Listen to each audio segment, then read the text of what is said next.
So this is really strange. I'm doing 2 vlogs at the same time, so I'm trying to keep on top of everything. So I suppose this will be the introduction to my ACOTAR vlog part 3, because I'm still reading this book, and I'm hoping just now is 5:16 p.m. on Saturday, and I'm away to sit down and try and plough through it.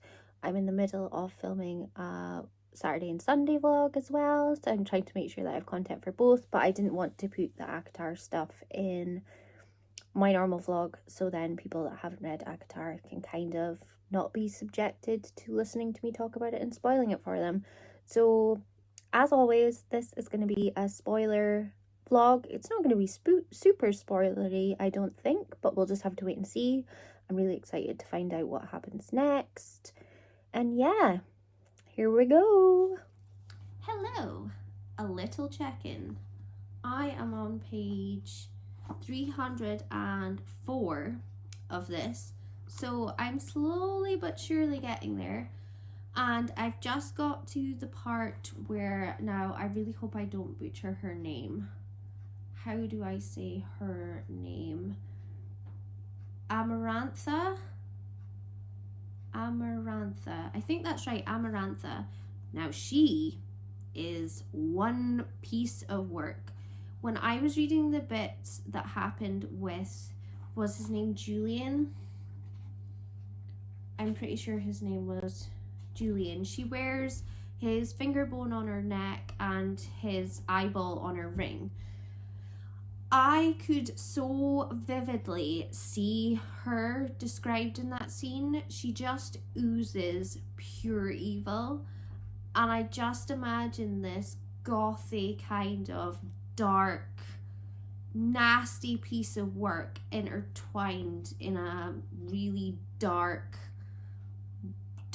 wooden throne with like a blood sort of coating over the top of it, and just skulls everywhere. And what she did to that poor little Claire girl, was it Claire Bedder?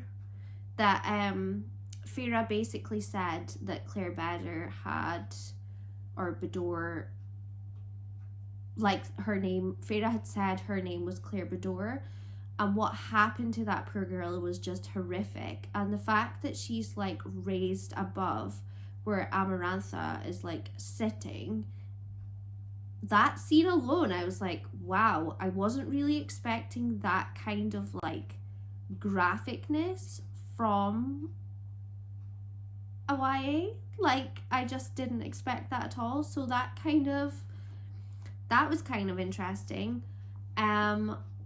Also the fact that like Tamlin just sat there and didn't really take her on, and didn't really, like, he obviously didn't want to make it look like he knew who she was because he didn't want her to be in danger. But the thing is, she's already there, so she's already in danger, so surely she should be given the opportunity to like fight for her life. And obviously he must realize that she, like, Tamlin means so much to her, and that's why she's there in the first place. She didn't just come trekking down there for absolutely no reason. Like, this isn't like a shop, like a short walk to the shops. Hello, Bubby. Are you listening too? He's just woke up, but he's obviously very intrigued to hear about this. But yeah, so the Spring Court wasn't like 2 seconds away from where she was, like where Feyre was. She's trekked and trekked to get to these places, and then been taken to Under the Mountain. This isn't like a short little walk. So like, he must see her dedication, and the fact that she's willing to fight for him. He needs to just let her do it at this point. And yes, I understand he didn't want to show that he recognized her or anything like that, but at the same time, he didn't even have a glint in his eye enough to say that he was impressed that she had come that far, that she was willing to risk her life for him, seeing as he had risked his life for her. Why is it any different that she would risk her life for him? But I just don't think that he understands the magnitude of her feelings, and that kind of makes me sad. I think I'm kind of at the stage as well that obviously to break the curse he had to find a girl that hated their kind and like killed one of their own. And he'd kind of set it up so, like, did Tamlin actually love Feyre, or has he just made Feyre fall in love with him? Because it's kind of starting to sound a bit like he had set Feyre up. But then he still, I don't know, it still comes across like he gives two damns about her. Oh, this is really confusing. I'm definitely finishing this tonight. This is definitely happening. I've only got, what, like 100 pages left? And I must know. Like, I must know the answers to these questions. But I just somehow feel like today is not going to be that day that I find them out. But if I finish this today, then I am definitely starting book 2 tomorrow. Because I just need to read more. And people have told me that Tamlin, I might love him in this book. Come the second book, I'm not going to love him so much. And that makes me sad. But I am starting to wonder if maybe he has done something terrible here and he's just made her believe that he's in love with her just so he could break the curse. It didn't say that he had to be in love with her.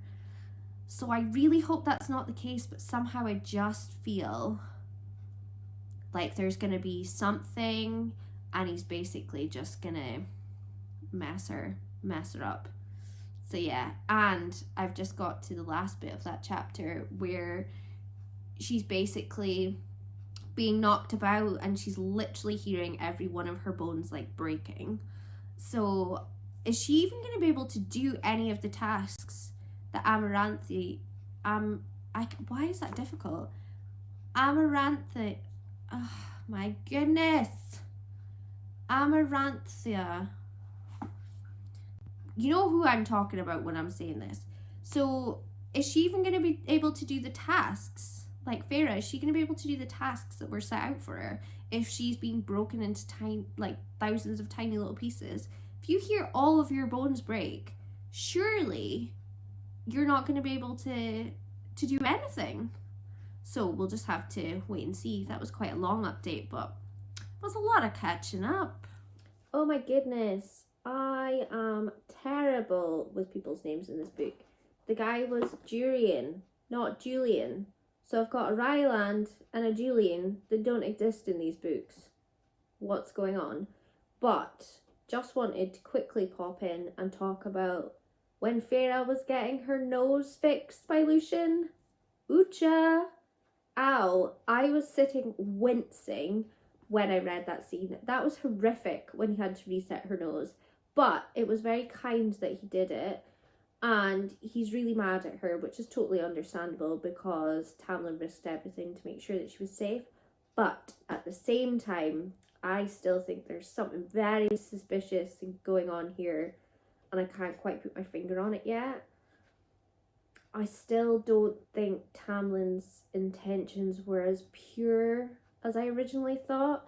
And I don't know if that's because I know that in the second book I'm not going to like him. I don't know if that's now altered how I feel about him. But it's just, there's just something, now that I know about the curse, because obviously I didn't know about the curse before, but now I know about it, I just feel that there's something not quite sitting right with me when it comes to Tamlin, regardless of what I was told about the second book. So I've kind of got my back up a bit with him. So I've just had a thought that's come into my head about eyeballs. Now, Amarantha has a ring with an eyeball in it, which is meant to be Durian's eyeball. But Lucien is missing an eyeball. Those two things aren't connected, are they? Or is it just purely down to the fact that this woman likes taking people's eyeballs? Because it says that Durian's obviously trapped, like his soul's trapped inside the eyeball in her ring. But something in my head just kind of twigged and I just thought, is there a connection and Lucien's not actually Lucien?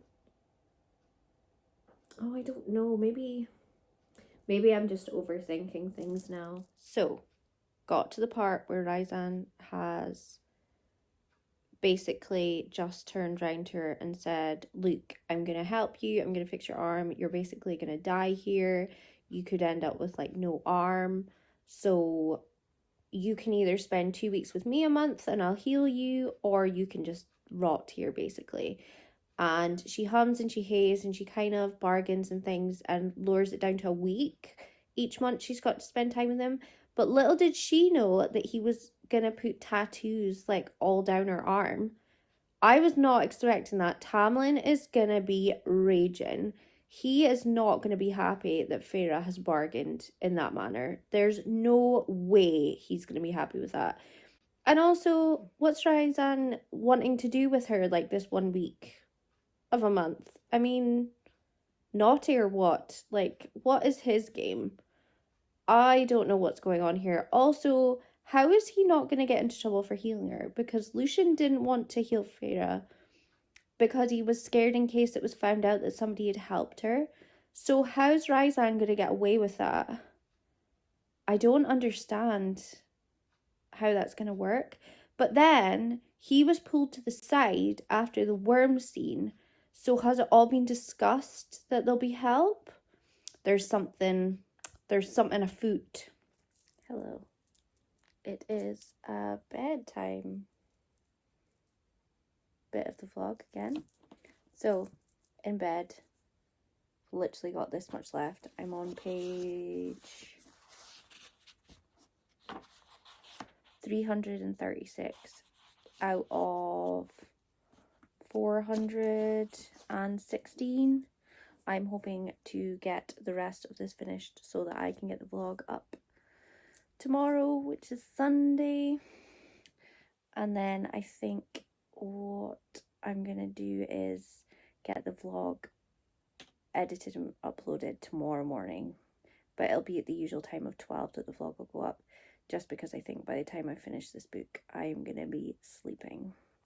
I'm aiming to have it read maybe by 12:30. It's now 10:20, so fingers crossed by 12:30 this evening I will be finished. One thing that I have noticed in this book that seems to be a recurring thing that Sarah J Maas writes, it's happened on quite a few occasions, where she always talks about Feyre having watery bowels.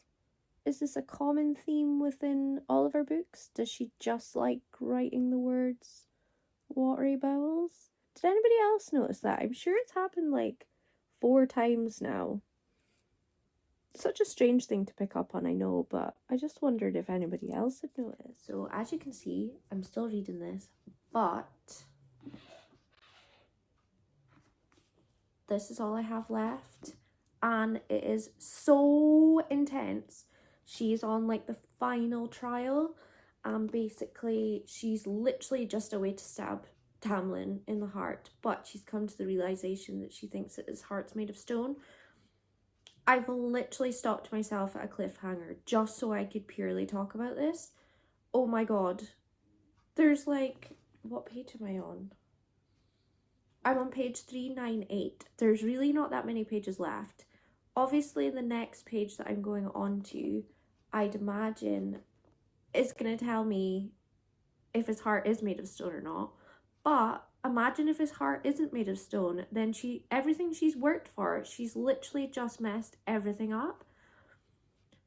I just feel like I don't know what's coming, because there's so many cruel and horrible things that have happened in like the last couple of chapters that I just wouldn't put it past Sarah J Maas to be horrible. Oh, I don't know. I'm so nervous about reading the next bit. Hello! The moment you've all been waiting for. I have finished ACOTAR, and it's a 5-star. This was tremendous. I loved so much of this. I loved the characters. I'm happy to know that Tamlin didn't just kind of make her fall in love with him on purpose and actually still had feelings for her. I like how this ended. I want to know what's going to happen next. I'm really glad the cave has been sealed off. I'm really concerned about who has Durian's like finger bone and the eye ring. Like I really want to know where on earth they've gone. So who is trying to make like the next move of being the next like Amarantha? Like is someone a way to try and like become the next her? I've just got a feeling that that's going to play like a massive part in book 2. My thoughts on whether I am going to pick up book 2 straight away is I definitely am going to pick it up because I really want to know what's happening next, and I am intrigued to see where it goes. And I can't believe I've waited so long to read this series and it's sat on my shelf for so long. I really need to immerse myself in this world properly, and this is very unheard of for me to pick up the second in a series, like literally one after the other. So I'm a bit nervous. I'm a bit sad that it took me 3.5 days to read it in theory, but it was because the writing's really, really small. If this had been like a 600-page book, like I said previously, I would have managed this. But I'm really excited to go to book 2. So I'm away to start book 2 today. And I think I might vlog it, but I'll do it separately from kind of like my daily vlogs. So what I think I'm going to do, I don't know how you all feel about this, but I'm just going to make a giant vlog where I just film the whole process of me reading the second book, the third book, the fourth book, and the fifth book. But like each book a vlog of their own. What do you all think? If you've read this book, please talk to me on Twitter or Instagram or in the comments section on YouTube, because I really want to talk about this book and I'm so sorry that I'm so late to the party. But here I am. I'm here now. I can't wait to keep reading. Thank you so much for watching. I'm really glad that you have made it this far to part 3. And I will see you next time.